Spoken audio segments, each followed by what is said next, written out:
En un pequeño y apartado poblado, junto al siempre presente murmullo de un río caudaloso, la vida fluía tranquila para Clary y sus dos hijos. Sin embargo, las aguas profundas esconden secretos antiguos, y hay noches en las que el viento trae consigo algo más que simples gotas de lluvia. A veces, lo que llega es un lamento, uno que nadie quiere escuchar. La Llorona es una figura que ha aterrorizado a generaciones en toda América Latina. Su historia varía según la región, pero la esencia es siempre la misma: una mujer atrapada en un ciclo eterno de dolor y arrepentimiento. Cuentan que en vida, ahogada por la desesperación, esta madre cometió lo impensable: acabó con la vida de sus hijos, arrojándolos al río en un ataque de locura. Pero cuando volvió en sí y se dio cuenta de su acto, ya era demasiado tarde.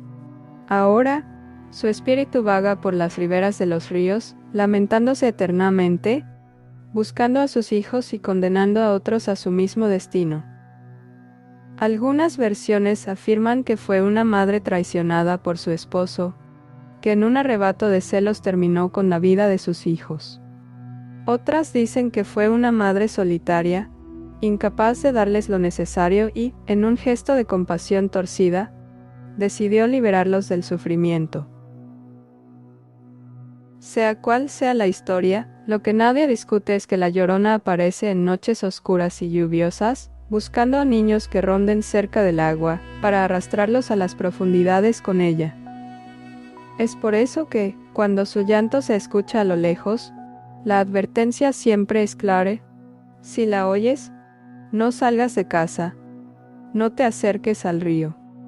Porque si su lamento te alcanza, puede que no haya retorno. Clara vivía a orillas de un río en un pequeño poblado, en una casa sencilla pero acogedora. Era una mujer fuerte y decidida, que había enfrentado muchas dificultades en la vida, especialmente tras la muerte trágica de su esposo hacía 2 años en un extraño accidente que nadie supo explicar del todo. A pesar del dolor, había encontrado consuelo en sus 2 hijos, Juanito, de 7 años, y Sara, de 5. Juanito, como todo niño que había perdido a su padre, se sentía el hombre de la casa. Su madre siempre le decía que era el protector de su hermanita, y él, con su corazón inocente y valiente, asumía el rol con orgullo. Sara, por su parte, era una niña dulce y risueña, el alma alegre del hogar. Su hogar, aunque modesto, estaba lleno de calor y vida. Una pequeña estufa de hierro calentaba la casa en los días fríos. Parte de esa madera que utilizaban era recogida del río. Cada vez que el río crecía un poco, Juanito y Sara corrían emocionados a recoger la madera que las aguas arrastraban para ayudar. Clare trabajaba en una gran casona a 1 kilómetro de su casa, para una familia adinerada que siempre se preocupaba por ella y sus hijos. Le enviaban víveres, le preguntaban cómo estaban los pequeños y valoraban su trabajo. Mientras Clare trabajaba, una vecina de 14 años se encargaba de cuidar a los niños, una responsabilidad que cumplía con esmero, aunque a veces se aburría viendo la televisión mientras los niños jugaban. El solsticio de invierno trajo consigo una tormenta como pocas. El 21 de junio, el cielo amaneció gris, y al caer la tarde, la lluvia empezó a golpear con fuerza sobre los tejados. Clara había planeado regresar temprano a casa, pero sus patrones le pidieron que se quedara hasta tarde para ayudar a preparar una cena especial. A pesar de su preocupación por el río crecido y sus hijos, confiaba en la joven niñera y aceptó quedarse. Sabía que sus pequeños estarían bien por unas horas más. El camino de regreso fue un desafío. La lluvia caía gruesa y el viento que hacía casi mover el cuerpo. De seguro el río subiría un poco como es lo habitual. Jamás se ha subido tanto como para llegar a la casa. Clara, empapada, solo pensaba en llegar rápido a casa. ¿Habrán cenado?, pensaba al caminar. Al entrar, fue recibida por las risas de sus hijos. Sara jugaba en el suelo y Juanito, concentrado, dibujaba en la mesa. El calor del hogar la envolvió al instante, y por un momento, la lluvia y la preocupación quedaron atrás. Pero antes de que pudiera secarse, Claire decidió acompañar a la niñera a su casa, que no quedaba lejos. Aunque la lluvia era intensa, solo serían unos minutos. Les dijo que volvía de inmediato, que no abrieran la puerta a nadie y se comportaran. A Juanito le dijo: cuida a tu hermanita de la estufa. Cerró con cuidado la puerta, dejó a sus hijos jugando y salió con la joven bajo un paraguas con algunas varillas rotas, luchando contra el viento y el barro. El camino fue rápido, y en poco tiempo, dejó a la niñera a salvo. Al regresar, la tormenta empeoró. Un relámpago iluminó el cielo, seguido de un trueno ensordecedor que hizo que Claire se estremeciera. El suelo resbaladizo la traicionó, cayó de espaldas, el dolor recorriéndole el cuerpo. Tardó unos segundos en levantarse, el barro pegado a su ropa y el paraguas al revés por el jalón. Cuando finalmente vio la luz de su casa a lo lejos, algo no encajaba. Había dejado todo cerrado y seguro, pero la puerta estaba entreabierta. El corazón de Claire empezó a latir con fuerza, se le erizaron los pelos y su mente comenzó a maquinar cosas que nadie quiere pensar.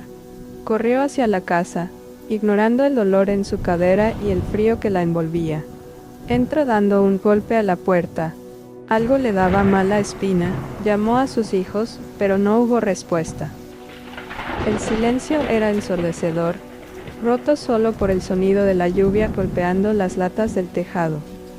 Al recorrer la casa, su peor temor se confirmó, los niños no estaban, la desesperación comenzaba a apoderarse de ella, sus ojos eran fuentes de lágrimas. En el suelo, un rastro húmedo serpenteaba desde la sala hacia la puerta trasera, como si algo o alguien hubiera pasado arrastrando una sábana mojada. El miedo se apoderó de Claire, temía lo peor. ¿Quién? ¿Por qué? Mis bebés, pensaba. Gritó los nombres de sus hijos con la voz entrecortada. Se sentía desesperada, sin saber qué hacer. Siguió el rastro fuera de la casa, hacia el río. Corría bajo la lluvia, con el terror aferrándose a su pecho y la determinación a encontrar a sus hijos al costo que fuera. Al llegar a la orilla, tropezó, se torció el tobillo en unas piedras y cayó de rodillas. Y entonces la vio.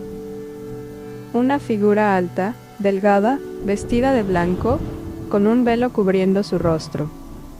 Se alejaba hacia el río, llevándose consigo a dos pequeñas figuras, sus hijos. Claire intentó levantarse, pero el dolor en su tobillo y su rodilla era insoportable. La impotencia y el terror la paralizaron, y solo pudo gritar con un dolor que desgarraba el alma. Su grito se fundió con otro más profundo y antiguo, un lamento que resonó en la oscuridad. ¡Ay, mis hijos! Esa noche, el pueblo durmió al sonido del llanto de la Llorona.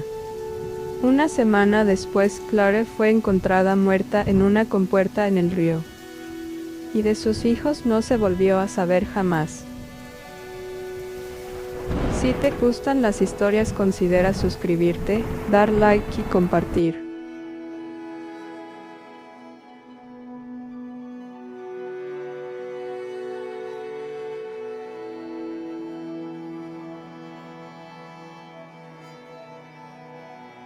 El sol apenas comenzaba a desaparecer tras las colinas, dejando el cielo teñido de tonos naranjas y púrpuras.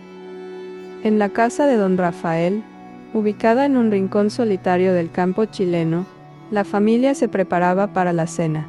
La casa era sencilla, construida de adobe y madera, pero en ella se sentía el peso de los años y la historia. Don Rafael, un hombre ya entrado en sus 70s, se sentaba en su viejo sillón cerca del fogón. Había trabajado toda su vida en las tierras que rodeaban su hogar, viviendo de lo que la tierra ofrecía, enfrentando el hambre y la pobreza. Su rostro estaba surcado por arrugas profundas, pero sus ojos aún brillaban con la chispa de quien ha vivido mucho y tiene mucho que contar.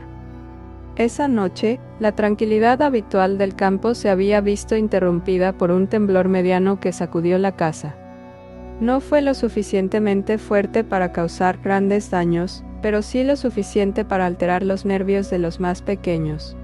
El menor de los nietos de don Rafael, un niño de no más de 5 años, lloraba desconsoladamente en los brazos de su madre. Don Rafael observaba la escena en silencio, pero había algo en la agitación del niño que lo llevó a recordar aquellos días en los que él mismo había sentido un terror mucho más profundo. «Deixó que yo lo calme», dijo finalmente, su voz grave resonando en la habitación. Los hijos de don Rafael, 3 en total, se miraron entre sí con escepticismo. Estaban acostumbrados a las historias que su padre contaba, relatos llenos de mitos y supersticiones rurales, que ellos, ya más urbanizados, no creían. Pero sabían que sus hijos, los nietos, disfrutaban de esos cuentos. Así que no intervinieron. Don Rafael tomó al pequeño en sus brazos, con una ternura que contrastaba con su apariencia ruda y desgastada por los años de trabajo en el campo. «¿Sabes, hijo? Cuando yo era joven, más o menos de tu edad, también le tenía miedo a los temblores. Pero había algo más en aquellos tiempos, algo que se movía bajo la tierra, algo que no todos podían ver, pero que yo sí llegué a encontrar». Los ojos de los niños, tanto los más pequeños como los mayores, se fijaron en su abuelo. Sabían que una de sus historias estaba por comenzar, y esta vez parecía más sombría de lo habitual. «Viví toda mi vida en este campo», continuó don Rafael, mirando hacia la ventana que daba a los cerros lejanos. «Desde que era niño, supe lo que era trabajar de sol a sol. No fui a la escuela como ustedes, mis hijos. Mi escuela fue la tierra, mis maestros fueron las estaciones y los ciclos de la siembra y la cosecha. Nunca aprendí a leer ni a escribir, pero sabía cómo sobrevivir. Recuerdo que a los 12 años ya ayudaba a mi padre a arar la tierra, a cuidar los animales y a recolectar la leña para el invierno. Las noches eran frías y largas, pero siempre había algo que hacer. No había tiempo para pensar en lo que se escondía en los rincones oscuros del mundo. Hasta que lo sentías». Hizo una pausa, dejando que sus palabras se asentaran. Los niños estaban completamente absortos.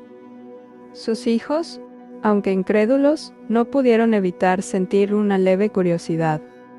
Sabían que algo más oscuro venía. «Fue después del terremoto de Chillán en 1939, prosiguió, esta vez con la voz más baja, casi en un susurro. Unos días después del gran terremoto, se corrió la voz de que había oro enterrado, tesoros ocultos bajo la tierra que habían sido revelados por los movimientos de la tierra. Nosotros, jóvenes e ingenuos, fuimos arrastrados por la codicia y el hambre. No teníamos nada que perder, y mucho menos después del desastre. Pero no solo íbamos por el oro, no. Había algo más que nos atraía». Los ojos de don Rafael se oscurecieron al recordar. «Durante días antes del terremoto, algunos de nosotros sentimos algo.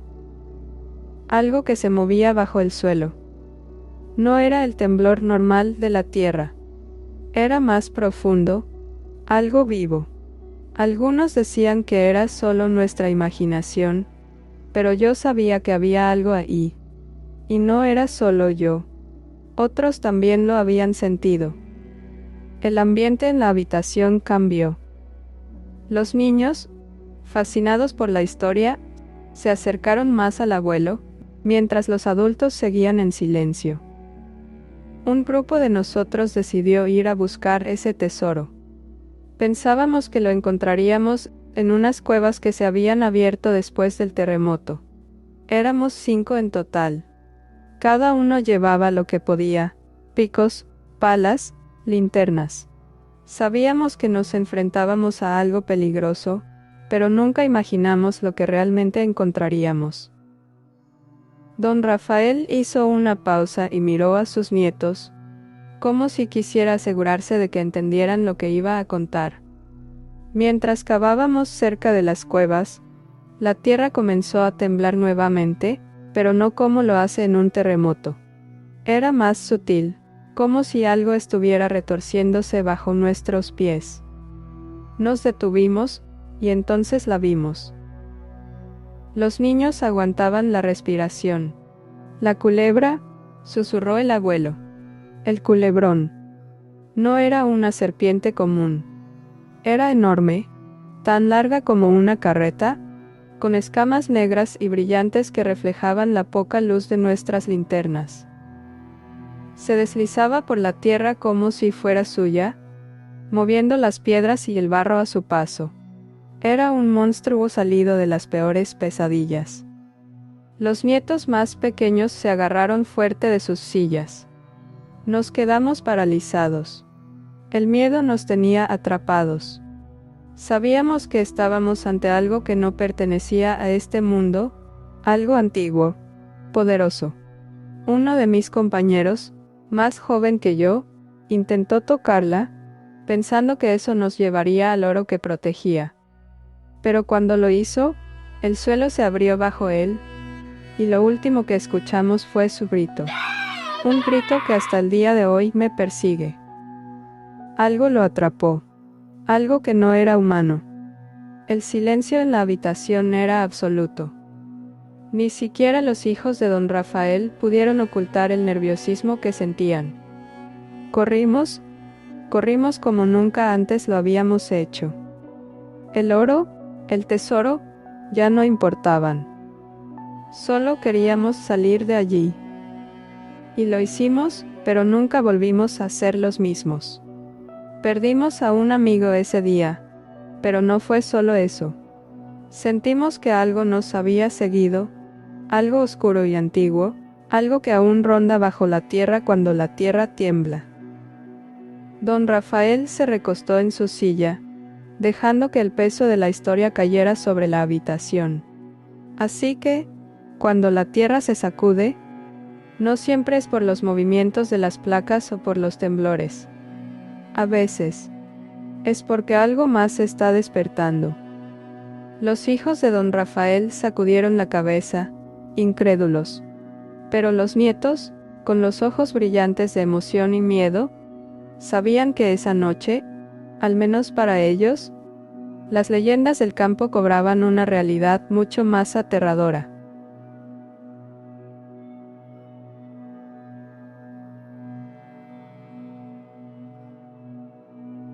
¿Qué harías si te encontraras cara a cara con una criatura que solo creías un mito? En este video, te contaré la historia de don Pedro, un hombre del campo que jamás creyó en leyendas, hasta que vivió una experiencia aterradora. Hablamos del chupacabras, una criatura que ha dejado cuerpos de animales secos, sin rastro de sangre, en toda Latinoamérica. ¿Es solo un mito rural o realmente acecha en la oscuridad? Acompáñame en este relato y descubre la verdad detrás de este enigma que aún sigue sembrando el terror. Empecemos. Una criatura legendaria que ha aterrorizado comunidades rurales en Latinoamérica y más allá, continúa siendo un enigma. Su nombre, que significa chupacabras, proviene de su reputada habilidad para atacar ganado y drenarles la sangre, dejando cuerpos intactos, pero sin rastro de vida. A pesar de que el primer avistamiento registrado ocurrió en Puerto Rico en la década de 1990, las historias de extraños ataques al ganado han persistido desde tiempos anteriores en diversas culturas. Los testigos describen al chupacabras como una criatura grotesca, a medio camino entre un reptil y un mamífero, con ojos rojos penetrantes y espinas que recorren su espalda. Esta descripción ha sido suficientemente uniforme para despertar la curiosidad tanto de criptozoólogos como de escépticos. Algunos creen que el chupacabras es una especie desconocida, Otros afirman que puede ser una mutación genética, mientras que los más escépticos sugieren que los ataques al ganado son obra de animales salvajes conocidos, como coyotes o perros asilvestrados. Lo que convierte al chupacabras en un fenómeno tan intrigante no es solo su físico ni sus supuestas hazañas, sino su habilidad para incidir en el inconsciente colectivo de las zonas rurales. En los campos, donde los relatos orales se transmiten de generación en generación, el chupacabra se ha convertido en un símbolo del miedo a lo desconocido, a lo que acecha en la oscuridad. Don Pedro era un hombre de esos que el campo forja con el tiempo, alguien que había aprendido a vivir en la soledad de su propio esfuerzo. Su hogar, una modesta casa de madera que heredó, se alzaba en medio de los campos de cultivo, a unos 15 kilómetros de caminos de piedra y tierra del pueblo más cercano. Aunque su hogar no era una hacienda imponente, la había reconstruido con esfuerzo, cada tabla clavada con sus propias manos, cada mejora fruto de años de trabajo. El campo era hermoso, no era gigante pero le alcanzaba para abastecerse, con la brisa fresca de noviembre recorriendo los cultivos, el sol dorando las hojas y la tierra bajo los pies, húmeda y fértil. Don Pedro había tenido una vida difícil. Su madre lo abandonó cuando era niño, dejándolo al cuidado de un padre tosco, no muy dado a las muestras de afecto, pero que le enseñó a sobrevivir. Él sufría pero el trabajo no le daba tiempo a estar mal. De su padre heredó la dureza, una disposición tosca pero justa, que contrastaba con una amabilidad que solo sus animales llegaban a conocer realmente. A sus más de 50 años, Pedro era un hombre al que no le quedaban muchas supersticiones, su contacto con la iglesia había sido esporádico, y los cuentos de fantasmas o seres sobrenaturales nunca habían calado en él. Los vivos son los que te roban, no los muertos, solía decir. Pedro cuidaba con esmero su hogar, sus animales y su huerta. Tenía un pequeño invernadero, donde cultivaba hortalizas, que se le daban muy bien, un gallinero bastante amplio repleto de gallinas cacareando. También había un cerdo y 5 ovejas, que los compraba, los alimentaba un tiempo y los vendía. En la tranquilidad de su terreno, su perro fiel, un mestizo llamado Pelusa, lo seguía a todas partes, siempre alerta, con su pelaje marrón y sus ojos astutos. También tenía un gato, había llegado solo a las puertas de su casa y se quedó con le dándole comida, lo tenía para cazar ratones, era atigrado, y arisco, que de vez en cuando buscaba cariño, enredándose entre las piernas de Pedro. Las noches, por lo general, eran tranquilas. El aire fresco traía consigo el sonido de los grillos y el ulular lejano de un ave nocturna. Pero en los últimos días, algo había cambiado. Don Pedro comenzó a escuchar ruidos extraños en la oscuridad, ruidos que no eran propios de las noches apacibles.